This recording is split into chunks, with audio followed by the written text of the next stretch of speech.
I'm recording to the computer. Right, it is now time to introduce tonight's leading lady, Kate Jenkinson. I'm so honoured as well to read her bio out tonight, considering that she read mine out, my very first time I featured. Dr. Kate Jenkinson is scientist and poet reconciled.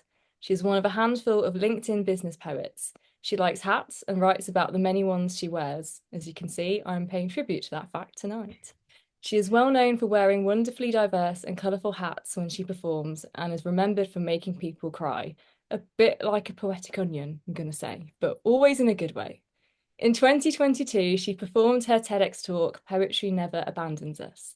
Kate is a sought-after speaker and spoken word artist, appearing at TEDx events in the Northwest and most recently TEDx Amsterdam Women, the Sheffield Coaching Exchange Conference, and the opening keynote for the South Yorkshire Women's Institute. She incorporates her love of words and poetry into her business, as well as using her creativity in her coaching. As a commissioned spoken word artist, she performed her work for the Wood Street Mission at the 150th anniversary celebration at Manchester Cathedral. She can often be found crafting Petra Kuchar style keynotes where poetry is leadership, as well as spontaneous spoken word finales for charity award ceremonies, leadership conferences, and TEDx events. Her spoken word finale is the most memorable way to summarize an event and leaves participants on an emotional high. She has competed regularly as a performance poet at the Cheltenham Poetry Festival, was winner of the Manchester Literature Festival's Poetry Slam, runner-up at Your Place Events number 42 and U Beehive. She is also an accomplished page poet, published in Coven and Poetry, Rainbow Poems, Good Dadhood, iFlash Magazine, Steel Jackdaw, Love in a Pandemic, Flight of the Dragonfly, and Feral, their first mother-daughter poetry and art collaboration. Longlisted twice for Butcher's Dog, her ambition is to make it in print next time. Kate founded Next Step HR Limited in 2018 to house her creative executive coaching during the day and her performance poetry by night. She recently realised she was neurodivergent, so this and her Fantasia is a feature of her work and play. She loves encouraging new voices and co-hosts Prickly Pear Open Mic on the second Sunday of the month online. She is the founder of the groundbreaking Poetry and Business Conference launched in 2024. Wherever poetry, science, and business intersect, you can find Kate and her hats there. So, Kate, please take it away. Oh, I just love your voice, Charlotte. Can you carry on? Um, yes, so I'm bringing the red hat out for this one because, as I say, this hat's more famous than I am at TEDx events and places. And the first piece I'm going to read, I'm actually going to share on screen, so you should be able to see this now. Yep. It's called Undiagnosed. It was first published in Poetry for All in 2023.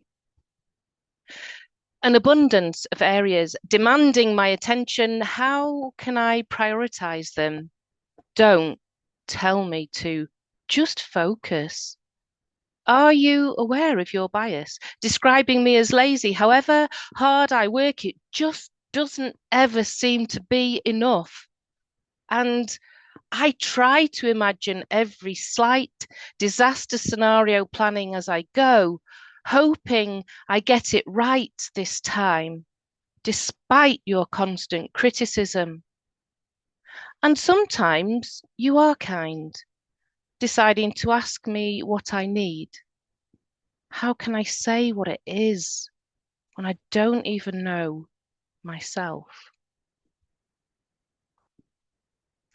I self-diagnosed with ADHD after deciding I needed to understand it better to help my clients who had ADHD, and realised there were a lot of similarities with the way that I was thinking too.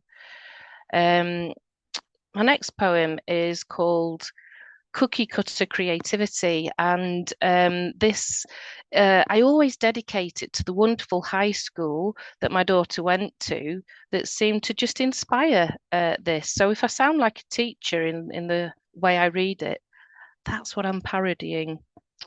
It's called Cookie Cutter Creativity. Despite the fact that children are not made of clay, we're going to judge their talents in a cookie cutter way.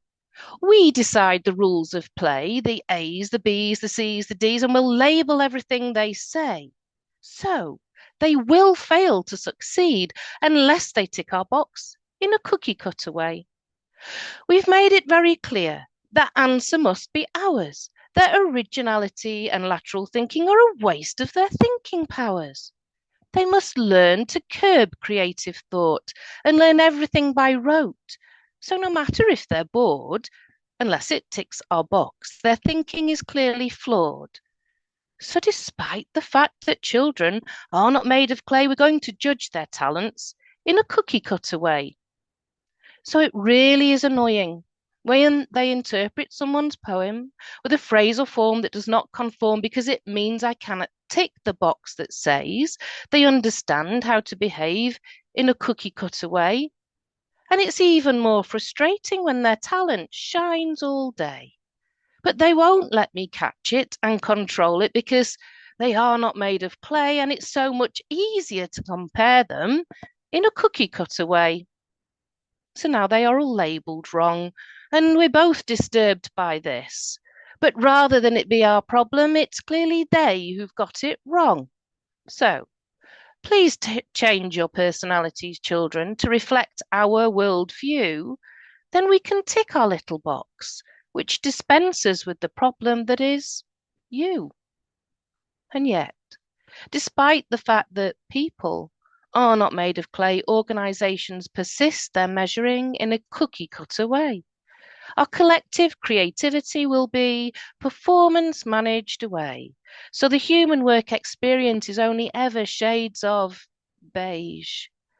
And despite the fact that not one of us is made of clay, they will only ever recognise you in a cookie cutter way. Their expectations are impossible and distributions normal. The categories are now only three: does not meet, exceeds, and meets. And the conversations are all formal. Well, I will not be fired in someone else's kiln. I am not glazed to meet the norms. I do not aspire to be plastic clay. So I'm making creativity my enterprise and tossing that cookie cutter away. We don't need to be compared to one another, do we? We're all brilliant as we are. Those first two poems came from the first section of my book, which really looks at what it's like in the workplace.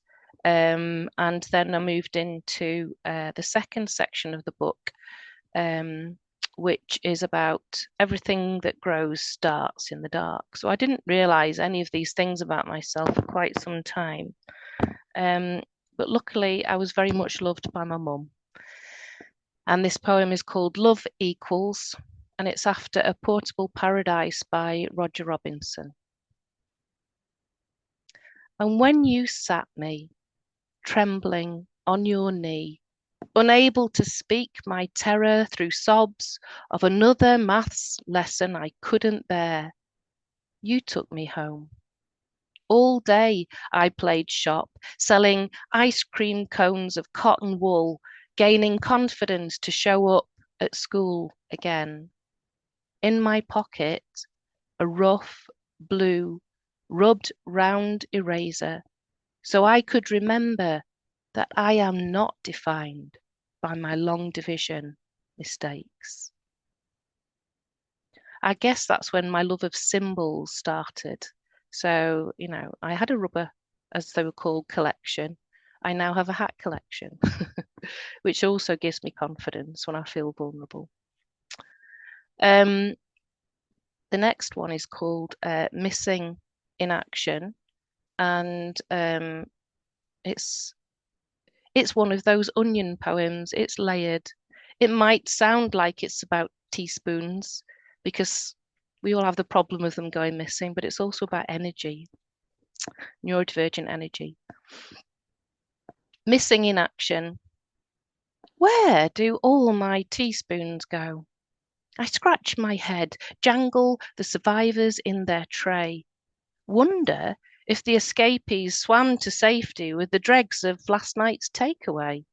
Slipped between the dinner plates, rejoiced at the sprinkling of hot showers, grinning upside down at each other as they fled gliding, quicksilver, shimmering in the moonlight.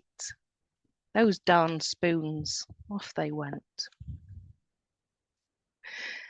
Um, the next poem is from very much uh, a section of my book that I really enjoyed writing, and it's about friendships. And I'm going to read quite a few from this section because some of the friends who inspired these poems are here tonight. Luckily, none of you were in this first poem. This was one from school. It's called Double Dutch. Our peers made it clear we didn't belong. The words that we used were too long. The ways that we dressed were fashionless. The clothes we were given were plain wrong. The phrases we made up were pretentious. And contentiously, we didn't exchange this for acceptable phrases to say what we meant. We discovered more incongruent ways to be present, with no malicious intent, except to honour ourselves and our difference. We spoke double Dutch, and they didn't understand much, nattering about nonsense as if it mattered, making new nothingness to soothe the gaping wounds of bullying and indifference. And if I were to speak that title in double Dutch, I would have introduced it as Ubbel Day, Utch Day. Don't know if you remember speaking that at school. It was ace. Nobody could understand a word we said. That was me and my sister. And my best friend at the time. So as I got older, I started to question why organisations decided I didn't fit. And this is the title of this next poem is Where Does Weird Fit? Where does weird fit? It doesn't, does it? Like soft clay, I was fired. My heart barbed wire. As you drop me, I don't bounce, I shatter. I was never broken before, but now I am. If I upset you, would you let me know or have me forget that we were friends? If I upset you, would you share how that was so we can make amends? If not, my heart can't take another fracture, break. Respect my boundaries. Don't be too friendly. So I think when you've been subject to bullying, you do kind of keep your heart safe by creating boundaries between yourself and others. That doesn't really help you build strong friendships. And so I had to learn how to make friends. And it's this community and the people here that helped me do that. And as Susie said, she actually asked me when I said, I don't edit my poems. And she said, what do you do? And Susie and I actually started to work together on our poems and help each other edit. Not that Susie needed any help, frankly. This is called Poetry Pen Pals. It was done at one of Wendy Pratt's workshops, and it's about Susie and me and our friendship. It's after Sylvia Plath's poem, You're Like. You are the horse running, muscles rippling. I am the thudding of hooves on well-trod turf. Your movement like gold dust in sunbeams. I am the wooden curtain rings sliding on the pole. You are the gently wafting curtain at the open window. I am the young boy's whistle in the street below. You are the milk van floating on the road. I am the rattle clink of empty cratered bottles. You are the vast beauty of the arched rainbow. I am the hushed breath of awe from weary workers. You are the kaleidoscope mirrors with colours shifting constantly. I am the crunch crack turn as the beads resist the twisting. And I've always resisted the twisting. And that poem alludes to the fact that Susie, if you don't mind me sharing with everyone, is hyperphantasic and can see moving images in her mind's eye, whereas, of course, mine is completely black. And there's a poem about that later on. This next poem I dedicate to Kathy. It's called Tapestry of Friendship, and speaks for itself, really. We untangle knots, find each other at the end of blind alleys, turn on the light of introspection, and guide each other to new pathways. We notice all the heaviness waiting each other's words, find the helium balloon of the moment, and tie the thoughts to each string. Then let them do their thing. We experience history and artifact, drink tea and have a laugh. We talk for hours and seconds pass. We wonder at the craziness of it all, drink more tea and quiet falls. We sit in silence in each other's presence. It feels like we've always been together, but only in this moment finding words that weave into blankets that soothe the hurt. So we keep worrying at those knots together with a gentle curiosity that inquiry will find a way to free the tangles that have defined you and me, until we made the strands of our identities clear and bold and opinion free. The loss and love and hollowness was in every fibre of our beings. Alone we had no way of seeing, but the microscope of friendship does.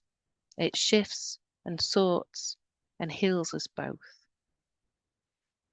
Thank you for teaching me what true friendship really is. The next section is in the book, introduced by a phrase: there are as many truths as minds to pursue it. Happiness ensues. But happiness comes from a painful place sometimes when you're neurodiverse. So this is kind of like a slam piece, but it never was a slam poem. It's called Prioritize Your Addictions. Does my pain have a name? It does. It's rejection laced with blame. I'm addicted to rejection like cocaine. It's my line in the sand, the back of my hand. It's the place where my face doesn't fit. I cover this shame over and over with love, love for the beauty in others and a niggling, wriggling, maggot-like belief I'm not worthy, buried in the heart of me. But I'll fight for the right to be here. Like I've fought all my life to be seen, believed, belong. I'll overshare my vulnerability, attempting to make you care for me, and I'll expect you to do the same. When I can categorize your pain, I feel our connection is real. I'm only curious because you're hurting makes me furious. Who did this to you?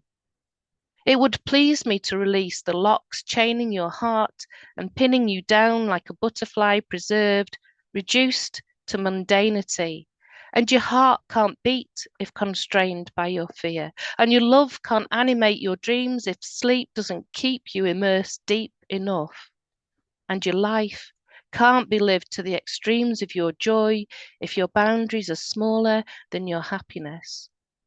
Does my pain have a name? It does. It's perfection laced with shame. I'm addicted to perfection like caffeine. It's the migraine flashing zigzag lights in my brain. It's the place where my face doesn't fit and I don't see it.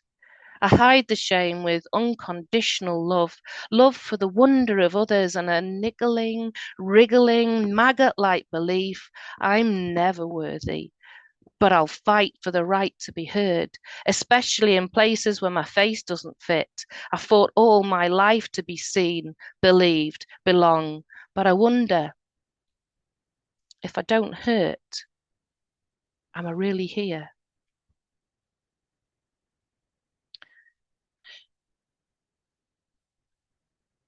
This next poem is called Respair, which is an old-fashioned word for the opposite of despair. So it's about hope. I'd like to grasp the word hope, but the sharp possibilities are razor blades incising my past from my future, and hope is the bridge in between. shaking and rattling, my nerves slowly shattering, and hope, although etched in my brain, finds no fertile place in my heart. My hand extends with my veins stretched blue, exposed on my wrist. I shrug. Is it easier to end this or exist with the pain? Even hope, with its hurting, is worth me exerting myself beyond the all too familiar fear. I sense hope is near. I'd like to grasp the familiarity of hope, for when hope seemed to have abandoned me, poetry rescued me, ever there to find the words I couldn't hear. Poetry reminded me that hope surges when pessimism pours cold water on the fire of adventure. Hope sizzles and spits her furious desire to be relit. Relit. Hope is the sunset on an imperfect day, the sleeping rays resting and re energizing, darkness consuming all our fears. So, in the morning, hope dawns and reappears. She accompanies me in every new and challenging experience. Her belief and sheer resilience to cope with life's ups and downs. I feel her gentle presence. Hope holds my hand and whispers affirmations. Her reassurance understands, recharging my determination to survive, inspiring my curiosity.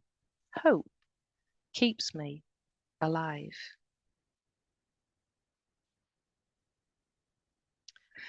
So this is an onion poem.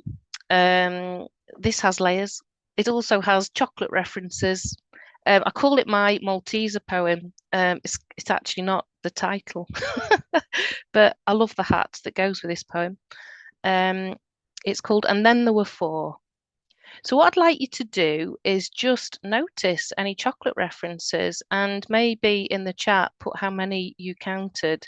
Nobody's got anywhere close yet. I'll try and make it a bit easy for you. Bye. You'll see how. And then there were four. As well as fight, flight, freeze, there's fawn. I am the poetic definition of fawning, a people pleaser, not dissimilar to a Malteser. I am a minstrel without the music, heroic poetry set to rhythm, lyrical ideas ripple out of me, velvety smooth, calmly cool. I've a bounty of love for the weary drifters, travellers amongst us.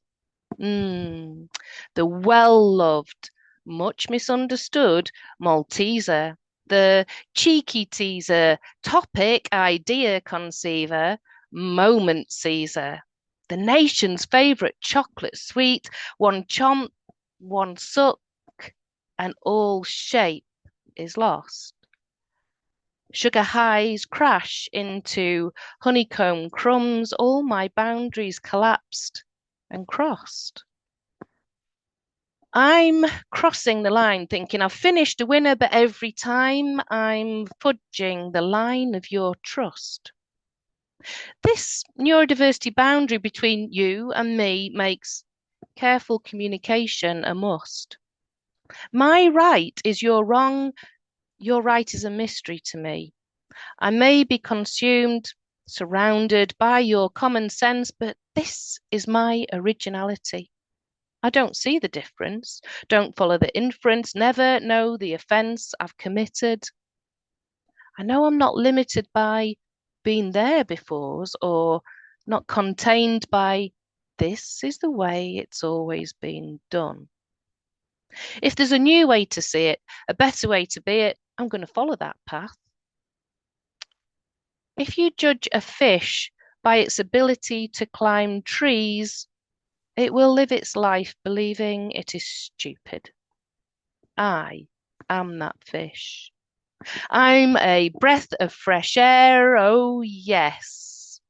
The wild card in the recruitment slate, the unconventional, innovative, impossible to replicate, reveling, rebellious Kit Kat Kate. So it's infuriating and anti-diversity when you hire me for this, but expect me to fit in. I refuse. I'm remaining a fish. Imagine the tree as the career ladder. Steps broken, breaking, gaps where slats should be. That's how it's been for me. A curly, whirly career can be forced on you.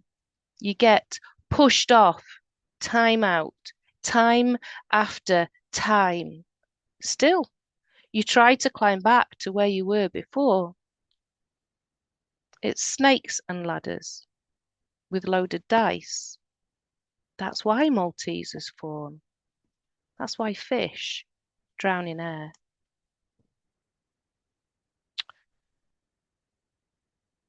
How many chocolate references did you get? Anyway, I think this is my final one for this part of the. Unless I stop there, guys, I don't know. How am I doing for time? Really badly for time, but fuck it, carry on. Oh, well, I'll stop. I'll do this one. I like this No, one mate, because, people are here for you. If you want to, if you've got a couple more, fuck it, just do them. I'm sure right, people okay, don't mind. this is like the last one for this section. So, sometimes I like to introduce a bit of kind of nursery rhyme sounding stuff. I haven't read any of those, but the title of this poem just reminds me of Three Blind Mice. It's called My Blind Mind. Anyway, it's got nothing to do with Three Blind Mice. It's all about aphantasia. My blind mind, a black hole, not yet mapped or photographed. It has space, infinite space, unbounded space to roam, roam voraciously. It plays with metaphor and meaning. It pounces on rhyme and feelings. Emotions flood this space, rain down my face, guttering into my pen.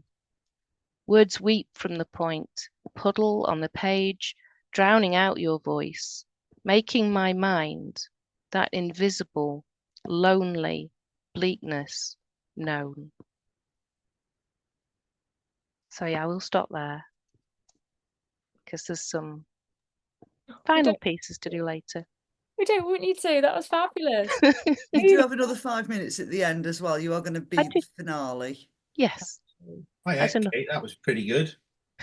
Yes, Thank and meet yourselves and congratulate Kate, not just for poetry tonight, but also her book because it is fabulous. And you all need a copy. Yeah, where can we buy your book, Kate? Well, I'm pleased you've asked that question, Peter. You can get it from Amazon if you want Oh, to be no, guaranteed. no, no, don't want it. Don't want to support that fella. Right. Well, in that case, you're going to have to rely on my terrible administration and Can do send that. me a direct message with your address and wait until I buy the right sized envelopes because I haven't got them yet to be able to send them to you. So, yeah, you can get Or them I can direct send you from some me. envelopes. Could you do that? It's about this size. 6 by 9 you're on. Yeah, I was just bragging to Charlotte that we got the right books, the right ones for sending her book out. So Oh, you are a star.